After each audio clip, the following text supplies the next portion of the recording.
Hi welcome to Diya vlogs. ನಾನಿಲ್ಲಿ ಹೇಗೆ ಆಂಧ್ರ ಪಪ್ಪನ್ನು ಮಾಡೋದಂತ ತೋರಿಸ್ತಾ ಇದ್ದೀನಿ. ಸೊ ಇಲ್ಲಿ ನಿಮಗೆ ಬೇಕಾಗಿರುವಂಥದ್ದು ಒಂದು ಚಿಕ್ಕ ಗೆಡ್ಡೆ ಬೆಳ್ಳುಳ್ಳಿ, ಒಂದು 15ರಿಂದ 20 ಹಸಿಮೆಣಸಿನ್ಕಾಯಿ, ಒಂದು ಚಿಕ್ಕದಾದ ಈರುಳ್ಳಿ ಹಾಗೂ ಪಾಲಕ್, ಮೆಂತ್ಯ, ಕರಿಬೇವು, ಸ್ವಲ್ಪ ಕೊತ್ತಂಬರಿನ ಎಲ್ಲ ಹಾಕಿಟ್ಕೊಂಡಿದ್ದೀನಿ. ಹಾಗೆ ಒಂದು 3 ಮೀಡಿಯಮ್ ಸೈಜಾದ ಟೊಮೆಟೊನ ಕಟ್ ಮಾಡಿ ಇಟ್ಕೊಂಡಿದ್ದೀನಿ. ಸೊ ಇಲ್ಲಿ ನಾನು ಪ್ರೆಷರ್ ಕುಕ್ಕರಲ್ಲಿ ಮಾಡೋದ್ರಿಂದ ನಾವು ಡೈರೆಕ್ಟ್ ಪ್ರೆಷರ್ ಕುಕ್ಕರ್ಗೆ ನಾನು ತೋರಿಸಿರೋ ಗ್ಲಾಸ್ ಇದೆ ಅಲ್ವಾ, ಆ ಗ್ಲಾಸ್ಗೆ 2 ಗ್ಲಾಸ್ ಆಗೋಷ್ಟು ತೊಗರಿಬೇಳೆನ ಆ್ಯಡ್ ಮಾಡ್ಕೊಂಡಿದ್ದೀನಿ.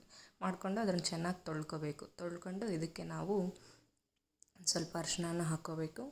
ಅರಿಶಿನ ಹಾಕ್ಕೊಂಡ ನಂತರ ಬೆಳ್ಳುಳ್ಳಿನೂ ಹಾಕ್ಕೋಬೇಕು. ಬೆಳ್ಳುಳ್ಳಿ ಹಾಕ್ಕೊಂಡು ಇದಕ್ಕೆ ನಾವು ಹಸಿಮೆಣಸಿನ್ಕಾಯಿನೂ ಹಾಕ್ಕೋಬೇಕು. ಹಾಗೆ ಟೊಮ್ಯಾಟೊ, ಹಾಗೆ ಈರುಳ್ಳಿ ಹಾಕ್ಕೋಬೇಕು. ಮತ್ತು ನಾನೇನು ಸೊಪ್ಪು ತೋರಿಸಿದ್ದೀನಲ್ಲ, ಪಾಲಕ್, ಮೆಂತ್ಯ, ಕರಿಬೇವು, ಕೊತ್ತಂಬರಿ ಇವೆಲ್ಲನೂ ಹಾಕ್ಕೋಬೇಕು. ಎಲ್ಲ ಹಾಕ್ಕೊಂಡ ನಂತರ ಇದಕ್ಕೆ ಒಂದು ಸ್ವಲ್ಪ ಆಯಿಲನ್ನು ಆ್ಯಡ್ ಮಾಡಬೇಕು. ಆಯಿಲ್ ಆ್ಯಡ್ ಮಾಡಿದ ನಂತರ ಇವಾಗ ನಾವು ಒಂದು ಗ್ಲಾಸ್ ಆಗೋಷ್ಟು ನೀರು ಹಾಕ್ಕೋಬೇಕು.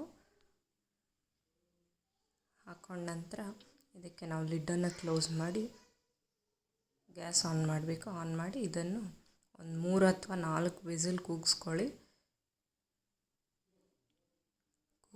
ನಂತರ 3 ವಿಸಿಲ್ ಆದ ತಕ್ಷಣ ಹೀಗಿರುತ್ತೆ. ಸೊ ಇದರಲ್ಲಿ ಎಕ್ಸ್ಟ್ರಾ ವಾಟರ್ ಏನಾದರೂ ಇದ್ದರೆ ನಿಮಗೆ ಅದನ್ನೆಲ್ಲ ಸೈಡ್ಗೆ ತಕ್ಕೊಂಡ ನಂತರ ಇದಕ್ಕೆ ಸ್ವಲ್ಪ ಉಪ್ಪನ್ನು ಆ್ಯಡ್ ಮಾಡಿಕೊಂಡು ಇದನ್ನು ಈ ಥರ ಸ್ಮ್ಯಾಶ್ ಮಾಡ್ಕೋಬೇಕು. ಸ್ಮ್ಯಾಶ್ ಮಾಡ್ಕೊಂಡ ನಂತರ ಆ ತೆಗ್ದಿಟ್ಟಿರೋ ನೀರನ್ನು ಆ್ಯಡ್ ಮಾಡ್ಕೋಬೇಕು. ಸೊ ಇದಕ್ಕೆ ಒಗ್ಗರಣೆನ ಕೊಡಬೇಕೀಗ. ಸೊ ಒಗ್ಗರಣೆಗೆ ಇಲ್ಲಿ ನಾನು ಸಾಸಿವೆ, ಜೀರಿಗೆ, ಒಣಮೆಣಸಿನ್ಕಾಯಿ ಹಾಕಿ ಒಗ್ಗರಣೆ ಕೊಡ್ತಾಯಿದ್ದೀನಿ. ಸೊ ನೀವು ಒಂದ್ಸರಿ ಟ್ರೈ ಮಾಡಿ ನೋಡಿ, ತುಂಬ ಟೇಸ್ಟಿಯಾಗಿರುತ್ತೆ. ನೀವೇನಾದರೂ ನನ್ನ ಚಾನಲ್ ಫಸ್ಟ್ ಟೈಮ್ ನೋಡ್ತಾ ಇದ್ದರೆ ಸಬ್ಸ್ಕ್ರೈಬ್ ಮಾಡ್ಕೊಳ್ಳಿ. ಸಬ್ಸ್ಕ್ರೈಬ್ ಮಾಡ್ಕೊಂಡ ನಂತರ ಪಕ್ಕಕ್ಕೆ ಬೆಲ್ ಐಕಾನ್ ಇರುತ್ತೆ. ಸೊ ಅದನ್ನು ಕ್ಲಿಕ್ ಮಾಡಿದ್ರೆ ನಾನು ನೆಕ್ಸ್ಟ್ ಟೈಮ್ ಯಾವುದೇ ವೀಡಿಯೋ ಪೋಸ್ಟ್ ಮಾಡಿದಾಗ ನಿಮಗೆ ಒಂದು ನೋಟಿಫಿಕೇಷನ್ ಬರುತ್ತೆ. ಸೊ ನೋಡ್ತಾ ಇದ್ರಲ್ಲ ಎಷ್ಟು ಕಲರ್ಫುಲ್ ಆಗಿದೆ. ನೀವು ಒಂದ್ಸರಿ ಟ್ರೈ ಮಾಡಿ ನೋಡಿ.